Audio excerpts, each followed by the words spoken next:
We have an update tonight on the crisis in Syria, the Good civil evening. war that More has than killed over 11,000 people are now talking.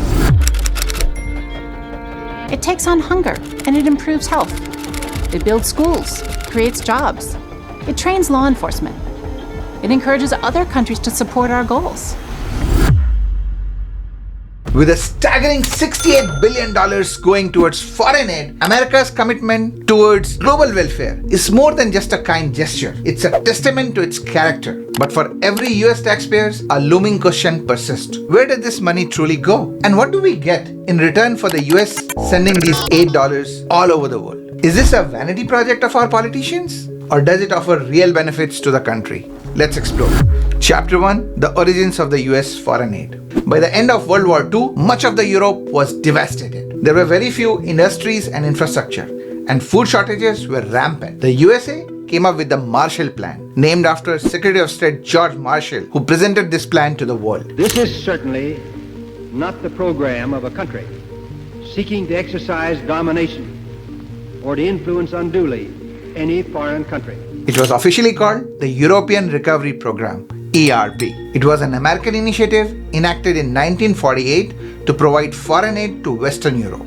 As part of this plan, the United States transferred $13.3 billion in economic recovery programs to help rebuild Western European economies.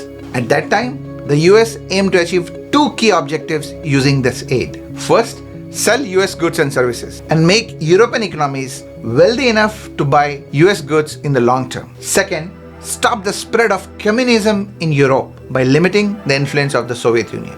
Its success led US to establish aid as a permanent tool of diplomacy and foreign relations. Even today, it's not just about generosity. Its goals span from economic upliftment to humanitarian relief to countering terrorism. In 1961, President Kennedy signed the Foreign Assistance Act, which set up the United States Agency for International Development that handles all US aid programs. Throughout the Cold War era, foreign aid was used as a strategic tool to stop the spread of communism. So how much money does US spend on foreign aid?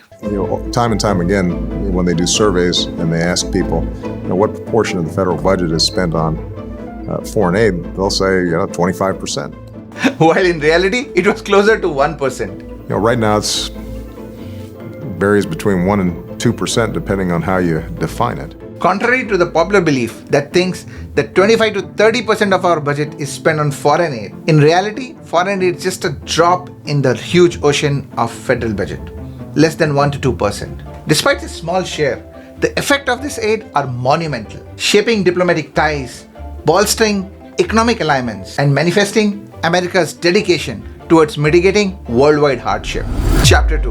What is this aid actually used for? Consider this. In the past 50 years, the child mortality rate in sub-Saharan Africa has been cut in half, thanks largely to foreign aid initiatives. So such aid isn't just a charity, it's a forward-thinking investment. In the last decade alone, natural disasters have affected 2.4 billion people across the world, extracting an economic toll of $1.5 trillion. Amidst these challenges, foreign aid emerges not just as a life-saving response, but as a beacon of hope and resilience. It's all very moving and noble. But if the world does not view America with gratitude, why should the US continue to give aid? Chapter 3. Why should the US continue to give aid? Take the example of the aid going to Ukraine. A fortified Ukraine could deter further territorial encroachments and maintain a balance of power in the region. That in turn would ensure that Europe is stable and focused on trade and development. That is also beneficial for the US as well. It would also hopefully prevent USA from getting sucked into a future war. The George W. Bush Institute emphasizes that for every dollar invested in developing economies through aid, the US exports see a net increase of about 45 cents. This showcases significant economic returns and mutual economic benefits derived from aid, further strengthening the economic ties between the US and the aid recipient. 73% of Americans feel that maintaining a leadership role at global level is essential, demonstrating a strong moral imperative and societal consensus. Providing aid reinforces America's position as a leader in humanitarian initiatives, emphasizing its commitment towards promoting global peace. The transition of countries from aid recipients into trading partners have been associated with about 40% reduction in civil unrest. This is indicative of the role of aid in fostering peaceful and stable societies, which in turn creates environments conducive to growth and development.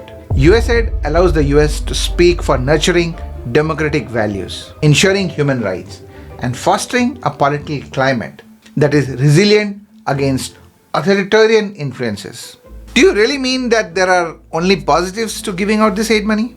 There is no real downside for the US or for the world? Unfortunately, that's far from the truth.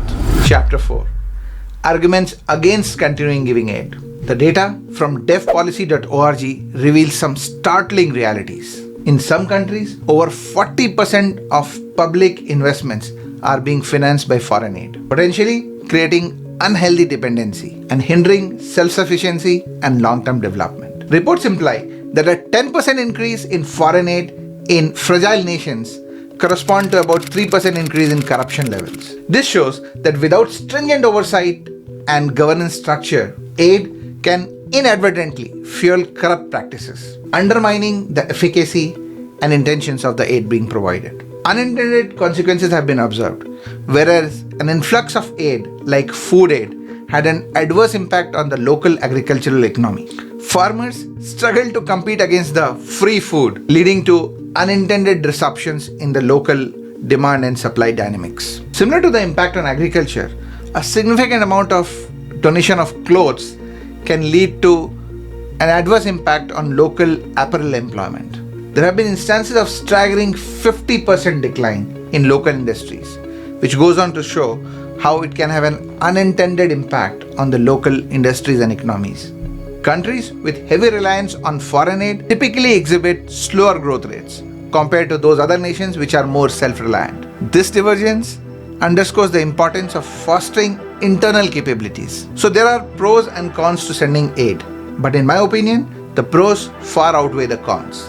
Foreign aid is a small percentage of our national budget, so cutting it won't make a major difference locally, either to our social safety programs or to even cut our huge national debt. But it's a very effective tool for the US to shape the direction of the world. It can also help us avoid future problems like war through promotion of development and democracies across the world. So it's actually a cost-effective tool to reduce the possibilities that we might need to send our sons and daughters to a future foreign war. The US is also able to influence how business is conducted all over the world. For example, requiring serious oversight to ensure that money is not spent on corruption or terror funding. The US stepping back would create a serious void that other countries like China would step in to fill and start shaping the world in their own worldview, which is frankly very different from ours. Investing abroad is literally an investment in Americans at home. If you found this insightful, please check out this other video. Please also like this video and subscribe to this channel.